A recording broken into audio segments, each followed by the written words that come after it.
So do you have a full frame camera and you're looking for a budget option for a nice wide angle lens that is a full frame lens for your Sony A7S III or A7IV? I got a solution for you, and that's from Samyang. It's 18mm 2.8. Yeah, it's that good.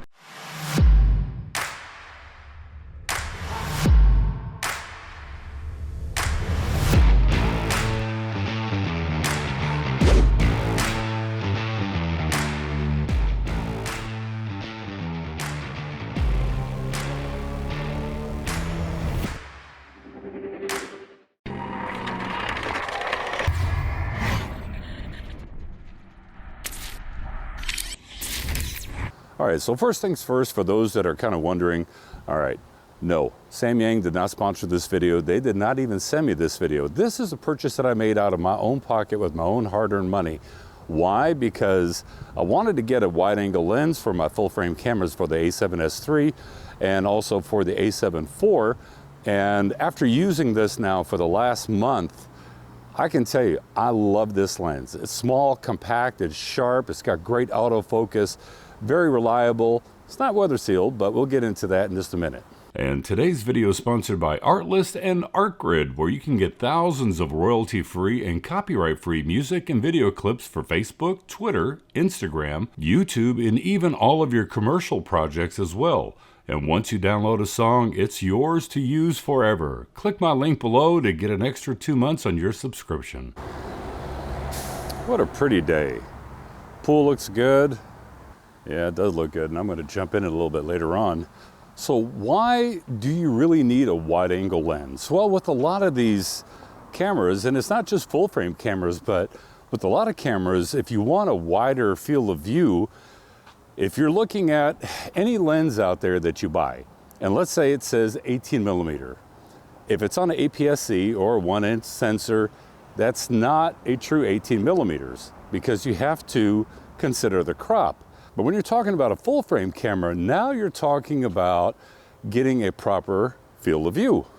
So like with this lens, it says 18mm, you're getting 18mm. It has a 100.1 degree field of view. That's great, especially for handheld use. I don't have to worry about using a tripod. I'm actually just holding this in my hand, walking with it, just to show how much real estate you can get. And you can still get that nice blurry background, considering that it has a aperture of 2.8, which is really nice, so you can get that nice bokeh blurry background.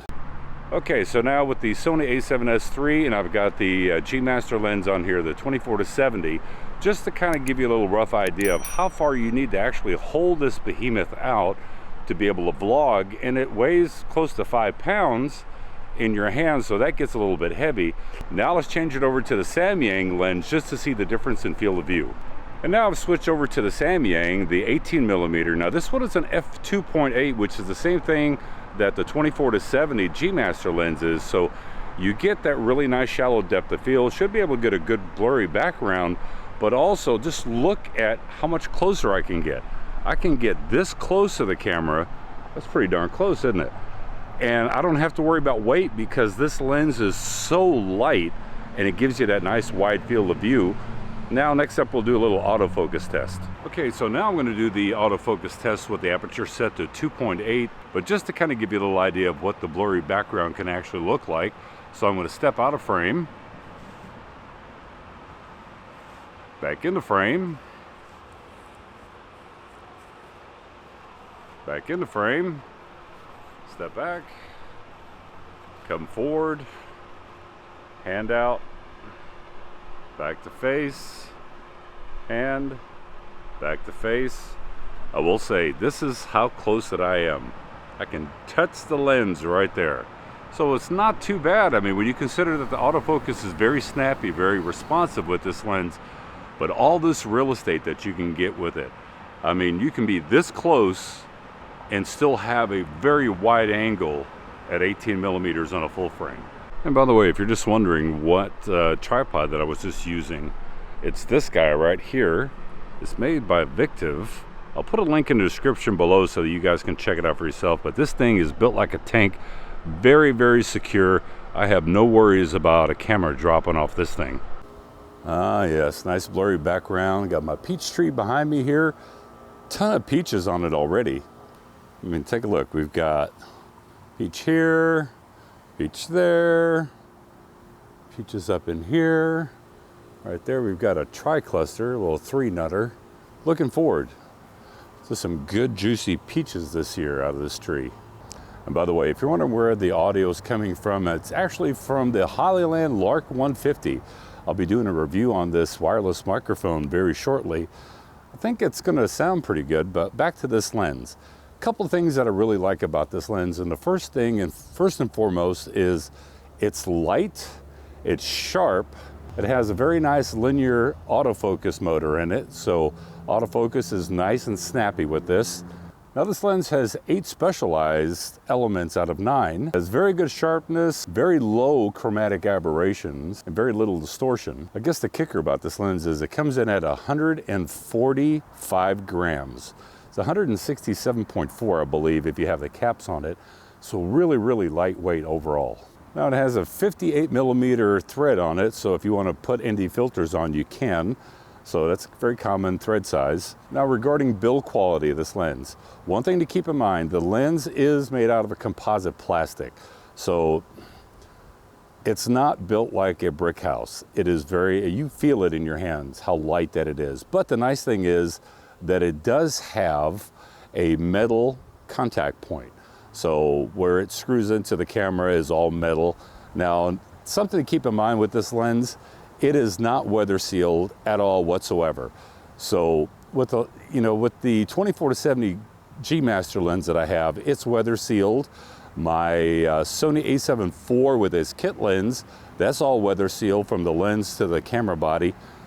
This lens is not, so kind of keep that in mind. So honestly, I mean, I think if you're looking for a lens that's got really good autofocus, really nice wide field of view at 18mm for a full frame Sony E Mount system that comes in under $300, you cannot go wrong.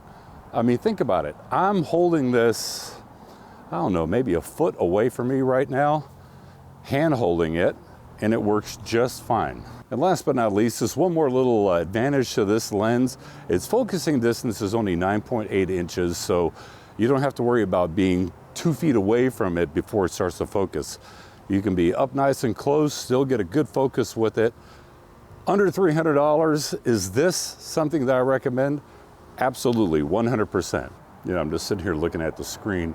So the eye and face detection works with this lens with the Sony A7S III, but I'm just looking at that nice blurry background with that f2.8. God, that is so nice. Nice separation, gives you that nice depth of field. So all in all, what are my thoughts about the Samyang 18mm full frame lens? I like it a lot. I'll put product links in the description below so that you can check it out for yourself. Yes, wide angle is definitely a way to go, especially when you think about action cameras and they have that wide angle look, but you can achieve it with a full frame camera, which is really good for real estate work. So if you're inside, you're doing real estate, you want to be able to catch a nice wide field of view of the property that you're videoing. Yeah, wide angle lens is definitely a way to go. Like I said, product links in the description below. And next video is going to be about the Hollyland Lark 150 wireless microphone. Sounds pretty good to me. Catch you guys in the next review. Bye-bye. Money. So it's definitely an honest review of this. Not that the other reviews are not honest. It's sad when you get old, you got to look at notes. It has a very nice linear. That was a loud truck.